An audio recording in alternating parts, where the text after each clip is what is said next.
Toyota எட்டியாஸ்ல passenger fuse box locations எங்க வருதுன்னு தான் இந்த வீடியோ நம்ம பார்க்க போறோம். பொதுவா பாத்தீங்கன்னா ரைட் சைடு இல்லைன்னா லெஃப்ட் சைடு கன்சோல் ஆண்ட பேசஞ்சர் ஃபியூஸ் பாக்ஸ் வந்து வரும்.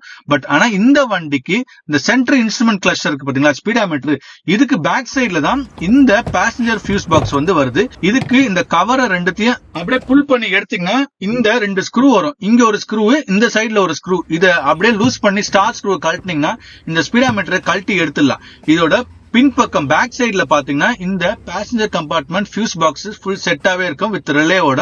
சோ இந்த வண்டிக்கு நான் ஏன் கழட்டி இருக்கேன்னு பாத்தீங்கன்னா, ஹார்ன் அடிக்கல, அப்போ ஃபியூஸ் செக் பண்ணலான்னு சொல்லிட்டு பேசஞ்சர் கம்பார்ட்மெண்ட் ஃபியூஸ் பாக்ஸ்ல 7.5 ஆம்ஸ் வரும், அது போயிருந்தது, அது மாத்தியாச்சு. இது மாற்றுறது எப்படின்னு பாத்தீங்கன்னா, அந்த ரெண்டு ஹோல்ஸ் இருக்கும், அதுல வச்சு லாக் பண்ணீங்கன்னா இந்த ஸ்பீடாமீட்டர் மாட்டிடலாம். So engine compartment fuse box எங்க வரும்னு பாத்தீங்கன்னா, ஜென்ரலா பாத்தீங்கன்னா பேட்டரி டெர்மினல் பக்கத்திலேயே தான் வரும். சோ இந்த வண்டிக்கும் டிஸ்கிரிப்ஷன்ஸ் பேசஞ்சர் கம்பார்ட்மெண்ட் சரி இன்ஜின் கம்பார்ட்மெண்ட் எப்படி செக் பண்ணலாம்னு பாத்தீங்கன்னா, டொயோட்டா எட்டியாஸ் அப்படின்னு டைப் பண்ணி கூகுள்ல போட்டீங்கன்னா சோ இந்த வெப்சைட் வரும். இந்த வெப்சைட்குள்ள ஓபன் பண்ணீங்கன்னா இதுல இன்ஜின் கம்பார்ட்மெண்ட் சரி பேசஞ்சர் கம்பார்ட்மெண்ட் சரி ரெண்டுமே செக் பண்ணலாம். இதுல நல்ல ஒரு அட்வான்டேஜ் இருக்குன்னா, இந்த ஹார்ன் ஃபியூஸ் 7.5 எங்க வருதுன்னு நான் கிளிக் பண்றேன். கிளிக் பண்ண உடனே ஆட்டோமேட்டிக்கா அந்த ஃபியூஸ் வந்து எங்க இருக்குன்றத இண்டிகேஷன்ஸ் அது காட்டுது. சோ இந்த வீடியோ பிடிச்சிருந்தா லைக் பண்ணுங்க, ஷேர் பண்ணுங்க, சப்ஸ்கிரைப் பண்ணுங்க.